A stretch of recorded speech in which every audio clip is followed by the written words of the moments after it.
Hello, BookTube. I've got some new arrivals for you, some books that are either out now or coming out soon, or maybe a couple of them down the line. A miscellaneous pile of stuff that may interest you more than it interests me. I want to make sure you know these things are out there. Just a bookish video. Doesn't need to last long, but we do have a pile of them here to look at. So let's see what we have here. So this first one is by Akiko Bush. Pretty little thing, a naked hardcover. This is called, there's the bean. I don't want the bean. This is called Everything Else is Bric-a-Brac. Notes on Home. And Akiko Bush is a home designer, contributing editor for Metropolis magazine for 20 years. Okay, great. So what have we got here? This comes out in mid-September, so 2 weeks. And it's going to be $20. So $20, this is what it's going to look like, no dust jacket. It's a collection of 60 short prose pieces by best-selling author and design critic Akiko Bush that, in her classic style of observation, reflect on the human condition and offer insights on family, domestic space, and a changing environment. Okay, so these might very well be things that she wrote for Metropolis magazine. They sound like little columns or features, things like that, all about home. So if we were to look at the table of contents, what would that get us? Yeah, trees, furniture, music, tarps, the door, the mighty room. Quite a few things in here. Well, they could be very interesting. I don't know what you would call them, but that's coming out in a couple of weeks. Then we have this next one here. This is also, I think, a September release. Yes, the end of September. This is By Hands Not Known, Jim Crow's Legal Executioners by Margaret Burnham. By Hands Not Known. In 1945, a black man named George Floyd was accused of being drunk on Saturday evening and jailed. After he protested against a second invasive search, the arresting officer beat him to death as he lay on the cell floor. To Margaret Burnham, the discovery of this precursor of the 2020 George Floyd murder was, quote, striking but not shocking. Lawless police acting on behalf of the state has defined how black people experienced American law for 2 centuries. Though the white officer who killed Floyd in 2020 was tried and convicted, many such killings have been carried out with impunity. Okay, all right. Okay, all right. Let's just push on. There are plenty of black police officers, and there was a black president who was elected with a huge majority for a second term. And George Floyd's murder, 2020 George Floyd's murder, was committed with impunity, and then the guilty person was tried and put in jail, where he will almost certainly die. I know it's a long way to go, but it's anyway. Let's see here. Burnham examines the true scope and nature of Jim Crow era violence and the laws that condoned it, and their legacy today. Many may recognize the names of civil rights activists, from Rosa Parks to Medgar Evers to Martin Luther King Jr., but they likely have little sense of the quotidian violence of Jim Crow. That's a good phrase. The quotidian violence of Jim Crow is a good phrase. The system of white supremacy that prevailed between the late 19th and mid-20th century. Burnham crucially fills that gap. For over a decade, she has directed Northeastern University's School of Law's Civil Rights and Restorative Justice project, supported by grants from the Mellon Foundation, the Ford Foundation, and the Carnegie Corporation of New York. Okay, so this is going to be a deep dive into the quotidian violence of Jim Crow. So maybe it might even avoid any long narrative discussions of the really big incidents, the things that make it into textbooks. And maybe it's going to concentrate on things like that earlier George Floyd, incidents that we don't typically learn about. Fantastic. So that's a September hardcover. Then this next one comes out next year, so I don't have to worry about it, but I wanted you to know about it. This is Why Read? It's a collection of essays by Will Self, who's a very difficult modern writer, a very difficult modern novelist that I find rewarding. I don't know what he'll be like in occasional prose. Probably a lot of this appeared in UK publications, so I will never have seen it. I wonder if it will tell me in the acknowledgments. It doesn't tell me on the attributions page, but he probably says it in an introduction or whatnot. But what have we got here? I don't have a sheet for it. From one of the most unusual and distinctive writers working today. Yes, that's what I meant. He's difficult, self-consciously difficult, but really good. I think his book Phone. You won't be picking it up and just casually reading it. It's demanding on its reader, but I think very, very good once you sort of do your own work. But anyway, dubbed the most daring and delightful novelist of his generation by The Guardian. Okay, I don't know who he owes favors to at The Guardian. He's not a delightful author. This book is a cornucopia of thoughtful and brilliant witty essays on literature and writing. Self takes us with him from the foibles of his typewriter repairman to the irradiated exclusion zone of Chernobyl, to the Australian outback, to the literary forms past and present. With his characteristic intellectual brio, he aims his inimitable eye at titans of literature like Woolf, Kafka, Orwell, and Conrad. See what I mean? This will be occasional pieces of the type that people like Will Self are usually tapped to write. Why Read is the first essay in here, but there's also on W.G. Sebald, Kafka, Manual Typewriter, William S. Burroughs, The Printed Word in Peril, Joseph Conrad. Yeah, this will be fun to read. It'll be a lot of fun to read. I don't think I'll get to it until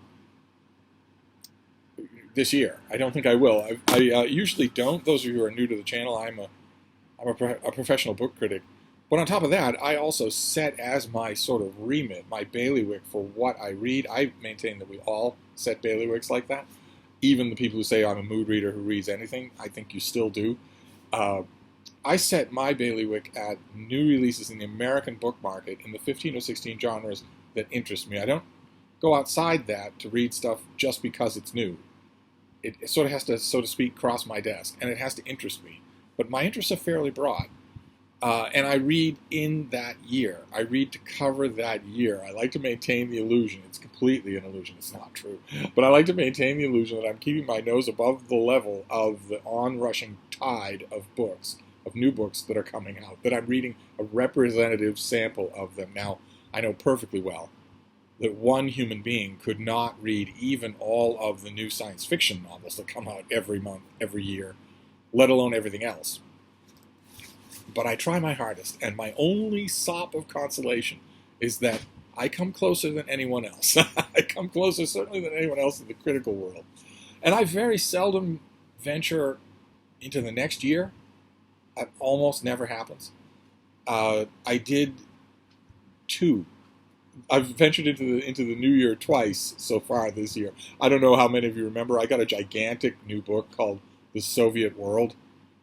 That it's 800 pages of Soviet art, culture, and society. I couldn't resist. I couldn't resist that. I had to read that, at least, one quick read through.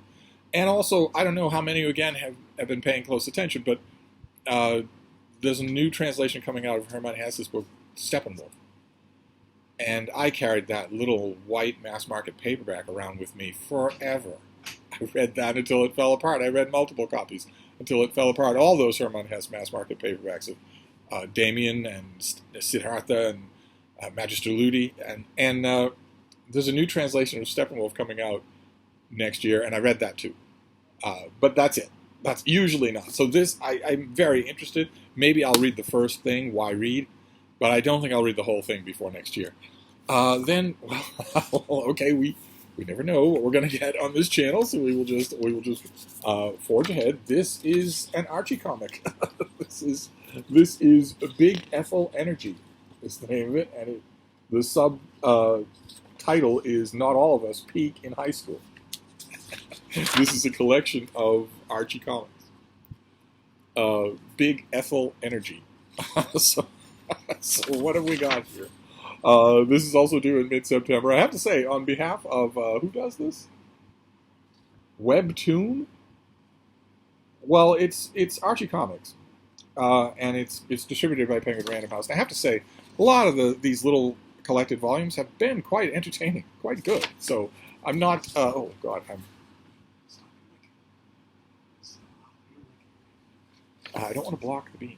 What have we got for big Ethel energy? Frida, coming up. She'll just keep mindlessly licking, just so it's, let's see here. Okay, well, this is written by Carol Brown Ahmed, with art by Shobin Keenan. Okay, but all right, but I don't want to know about you. I don't know. Even if this is the century of identity, I don't want to know about you. I want to know about the book. Okay, here we go. She used to be the laughingstock of Riverdale. Now she's a successful New York journalist with a DGAF attitude. If you don't know what that means, you're lucky that you don't know what that means. That also is a hallmark of the 21st century. After graduating from Riverdale High, Ethel Muggs couldn't get away from her hometown and onto her chosen career path fast enough. When the mayor of Riverdale pays her handsomely to write a history of the city, she can't wait to return to take down Archie, Jughead, Betty, Veronica, and all the other Riverdale natives who made her life hell all those years ago. What? Jughead wouldn't make anybody's life hell. The only thing she forgets to consider is maybe they've all changed too. Wow, okay, so is this going to be the Archie cast later in life? Obviously it is. Well, okay. You Archie fans, this comes out in the middle of the month. Let's just forge ahead here. This next one looks like it's going to be a 2023 release. No, this is the 1st of November. This is called, okay, I can put that up there because the baby is looking out the window now. It's by David Myers, and it's called How Do We Know Ourselves? Curiosities and Marvels of the Human Mind. Almost anyone who studies psychology today has read Freud's Civilization and its Discontents, unfortunately, yes. Or Kahneman's Thinking Fast and Slow. You're not daring to put those two things on the same level. Maybe you are. But possibly even more have read David Myers. His psychology textbooks have been sold to more than 8 million English-language copies worldwide, with an estimated 25 million global readers. In addition to his own pioneering research in psychological science, Myers is widely regarded as one of the field, or any scientific field's, greatest living communicators. In this book, you'll learn why sitting at a wobbly desk or chair can make others' relationships seem less stable, why going for a walk can increase rapport and empathy. The first one is bunkum, obviously. The second one is absolutely true. It happens all the time to me. There's no better way to clear the cobwebs. Actually, there is. There is a better way to clear the cobwebs. It's not open to me anymore, but running, going for a run, is even better than going for a walk, a brisk walk. I go for brisk walks now because I go for brisk walks with a very brisk companion. A companion who's not interested in ambling at all. It's not interested in stopping and smelling the roses. But a run, there's nothing better than that. If you are sedentary, if you don't exercise, and you have no underlying health problems, then take 2 weeks to walk briskly. And make sure that every single day of those 2 weeks you're walking further than you did before, farther along your path. Keeping up a brisk pace all the way to the end, so you're walking as if you're in a hurry, all the way to the end. And make that path longer every single one of the days of those 2 weeks. And when those 2 weeks are over, try running the shortest of those routes, the route you started with the first day. Not sprinting, just running. And then run longer, and then longer, and then longer. In no time at all, you will have gotten yourself to the point where you are running recreationally, and oh my, there is nothing better for clearing the cobwebs. Nothing. But anyway. Why we so often mishear song lyrics, why two strangers find each other gradually more attractive as they continue interacting, how the color of Obama's suits aided his decision-making, why Virginia Beach has a disproportionate number of people named Virginia, and why people who are persistent enough in their claims, right or wrong, can sway the opinions of those around them and even change history. Okay, this is giving me distinct Freakonomics vibes. But this guy sounds like he has more credentials in his little finger than anyone associated with Freakonomics or Super Freakonomics. So I'm going to hope for the best. So that comes out in November. All the Mysteries of the Human Mind. Then this next one is by Alexandre Antonelli, and it is The Hidden Universe, Adventures in Biodiversity. What have we got here? This is also a September release. Lots of September releases. We are now living in an environmental emergency. No doubt about it. I don't see how even a skeptic could doubt that after this summer, which is very much ongoing everywhere in the world. I don't see how anyone could doubt that. The floods on the other side of the world that have displaced 33 million people, the fact that most major cities in the United States have no drinking water, the fact that so many major cities in the United States are on their solid month, their 30th solid day of triple digits Fahrenheit for the daytime high temperature. I don't see how anyone could doubt that we are in an environmental emergency. As climate change, habitat loss, and other threats have placed almost 1/5 of all species on Earth at risk of extinction in the coming decades, a deeper understanding of biodiversity has never been more important. Biodiversity encompasses a rich variety of all life on Earth, building blocks of life that provide invaluable sources of food, medicine, clothing, building materials, and more. And this is a study of that. Great. Okay. So this comes out in September. Let's just forge on here. This next one is really pretty. Is this also a September release? It is. Oh my. It is. This is also a September release. This is Chasing Plants, Journeys with a Botanist Through Rainforests, Swamps, and Mountains by Chris Thorogood. A lovely, lovely book, and it feels heavy. So it's extensively illustrated. So you have color illustrations all throughout the book, not just as an inset in the middle. But I thought I also detected artwork. Oh, the cover illustrations are amazing. Oh, look at that! How wonderful! There is also artwork, sketches, as insets all throughout the thing as well. Look at that! Very nice, very nice. So you get photos and artwork, and this comes out in mid-September. So all of these things, if you're not interested, if you're not made of money, if you're not setting money aside for any of these things, if they're not must-owns, all of them would be things for you to note to maybe get your library to be aware of. Get it into a copy or two into your library system and make yourself first in line. So what have we got here? The painting on the cover of this book, a patch of carnivorous pitcher plants on Mount Kinabalu in Borneo, is a testament to both botanist Chris Thorogood's extraordinary skill as an artist and the driving obsession of his life. I can still remember exactly where I was standing when it was conceived. Can smell the moss, feel the wet velvet pitchers under my fingertips, he writes. A painting this size takes me about 2 months to complete. Okay. Oh wait, no, now you're going on about the painting. Okay, let's skip forward just a little here. I mean, the paintings are good, but let's skip forward. In this book, we join Thorogood in an electrifying journey across the world to document Earth's fantastic flora. From the denizens of an IKEA parking lot in England to the desert of West Bank to a protected biodiversity hotspot northwest of Hokkaido. Throughout, Thorogood's luminous artwork and deeply personal stories bring plants out of the shadows, challenging us to see their intrigue and their character. Their intrigue and their character. How wonderful. All right, okay, well, this comes out, this is all about going and finding plants wherever they are by someone who is equipped to render them. Not just to take a high-definition photo, but to draw them as well. An old-fashioned naturalist skill that you don't see much of anymore. Okay, this next one is coming out in October. This is by Cody Keenan, who is a former White House chief speechwriter. And this is Grace, President Obama and the 10 Days in the Battle for America.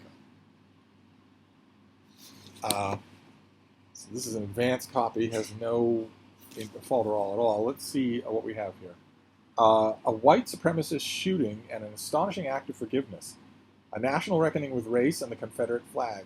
The fate of marriage equality and the Affordable Care Act. Grace is the propulsive story of 10 Days in June of 2015. When Obama and his chief speechwriter, Cody Keenan, composed a series of high-stakes speeches to meet a succession of stunning developments. Through behind-the-scenes moments, from Obama's suggestion that Keenan pour a drink, listen to some Miles Davis, and find the silences. To the president's late-night writing sessions in the family's first residence, Keenan takes us inside the craft of speechwriting at the highest level for the most demanding of bosses, the relentlessly poetic and perfectionist Barack Obama. Grace also delivers a fascinating portrait of White House insiders like Ben Rhodes, Valerie Jarrett, Jen Psaki, and the speechwriting team responsible for pulling it off during a furious, historic stretch of the Obama presidency, including a gifted fact-checker who relentlessly took Keenan's rhetoric to task before taking his hand in marriage. It's the only way. With a really persistent fact-checker, it's really the only way to shut them up, is to marry them. Grace is the most intimate writing that exists on the rhetorical tightrope our first black president had to walk. Fantastic. And it culminates in an unforgettable high point, Obama stunning everybody by taking a deep breath and leading the country in a chorus of Amazing Grace. Hence the title. Okay, so on Obama book, I read all of those. I make it a point to read all of those. Then we have Adam Hochschild, who is the author of, well, his mega hit is King Leopold's Ghost, which is a book club darling. It's assigned in schools. But he also wrote a book on World War I, right, that I liked a lot. Yeah, To End All Wars. And this is his new book, which comes out in late October. This is American Midnight, The Great War, A Violent Peace, and Democracy's Forgotten Crisis. This is a proven historian, a proven good read. He's really enjoyable to read. Probably a lot of you have read King Leopold's Ghost. I don't have a sheet on this thing, I don't think. No, I don't. All right. The nation was on the brink. Angry mobs burned black churches to the ground and chased down pacifists and immigrants. Well over 1,000 men and women were jailed solely for what they had written or said, even in private. An astonishing 250,000 people joined a nationwide vigilante group sponsored by the Department of Justice. This was America during and after the Great War, a brief but appalling era blighted by torture, censorship, and killings. The author brings to life this troubled period which stretched from 1917 to 1921 through the interwoven tales of a colorful cast of characters, some well-known, among them the Sphinx-like Woodrow Wilson and the ambitious young bureaucrat J. Edgar Hoover. Others less familiar, such as the fiery anti-war advocate Kate Richards O'Hare, or the outspoken Leo Wendell, the labor radical who was frequently arrested and wholly trusted by his comrades, but who was in fact Hoover's secret undercover agent. A groundbreaking work of narrative history, American Midnight recalls these horrifying yet inspiring 4 years when some brave Americans strove to keep their fracturing country democratic, while ruthless others stimulated toxic undercurrents of race, nativism, red baiting, and contempt for the rule of law, poisons that feel ominously familiar today. So this is coming out in late October, American Midnight. Again, if you want your library to get in a copy of this book, and you need to convince them, just tell them this historian comes Steve approved. Although you don't, they won't care, and they'll say Steve who. They'll probably be more likely familiar with Frida than with me. But you can mention King Leopold's Ghost. That a new book by the author of King Leopold's Ghost will have people who want to read it. Great. Okay, then we have this next one is high on my list. It goes very high on my list to get to. I don't think I have a sheet for this. No, I don't. Okay, this is the finished copy. This is by Andrea Wolf, and it is called Magnificent Rebels, The First Romantics and the Invention of the Self. Beautiful cover. You've got the deckled edges for those of you who like that sort of thing. And it's, let's see what we have here. When did we become as self-centered as we are today? At what point did we expect to have the right to determine our own lives? Those are not the same thing. I hope you're not saying they are. When did we first ask the question, how can I be free? And when did we begin to see ourselves as being part of nature? In the 1790s, a group of playwrights, poets, and writers in a quiet university town in Germany made the self central to their way of thinking, their writing, and their lives. This brilliant circle included the famous poets Goethe, Schiller, and Novalis, the visionary philosophers Fichte, Schelling, and Hegel, and contentious Schlegel brothers, and in a wonderful cameo, the naturalist Alexander von Humboldt. At their center was the formidable Caroline Schlegel, who sparked many of their dazzling conversations about self, nature, identity, and freedom. Their collaboration launched Romanticism into the world, inspiring some of the greatest poets, novelists, and thinkers across the world. Their emphasis on individual experience, their description of nature as a living organism, and their insistence on the unity of humankind and nature informed the writings of Samuel Taylor Coleridge, Henry David Thoreau, and Ralph Waldo Emerson, among others. Okay, I'm still bothered by the juxtaposition at the beginning of when did we become as self-centered as we are today, and at what point did we expect to have the right to determine our own lives? I'm just a little bothered by the jump between those two. Those two questions are not related at all. It's not just that they're distantly related. They're not related at all. And I worry about that. But again, that's the cover jacket. That's not the book itself. And Andrea Wolf sounds familiar. That name sounds familiar to me. Okay, she wrote Founding Gardeners, Brother Gardeners, which I read. But she wrote something, The Invention of Nature, which was an Alexander von Humboldt book. She wrote The Invention of Nature, which got reviewed everywhere. Okay, great. Well, this is her new book, Magnificent Rebels, Goethe and Schiller. And then we have, finally, to finish this up, we have a lovely thing from Thames and Hudson. This comes out in late September. This is India, A History in Objects. So it's a big, lavishly illustrated thing. Illustrations all over, and again, not just the thing that's set in the middle. And set to walk you through the stages of Indian history in artifacts. Let's see here. Arranged chronologically and abundantly illustrated with expertly selected objects, this new overview connects today's South Asia with its past. The narrative begins 1.5 million years ago, examines artifacts from the Indus civilization, and follows the emergence of Buddhism, Jainism, Hinduism, Sikhism, as well as the arrival of Islam and Christianity. This fascinating volume presents the historic dynasties of both North and South, while the Mughals and their colonial successors bring the narrative into our own times. Fantastic. Okay, so this was all done by T. Richard Blurton, who was the head of the South and Southeast Asia section of the British Museum, and was trained as an archaeologist. Great.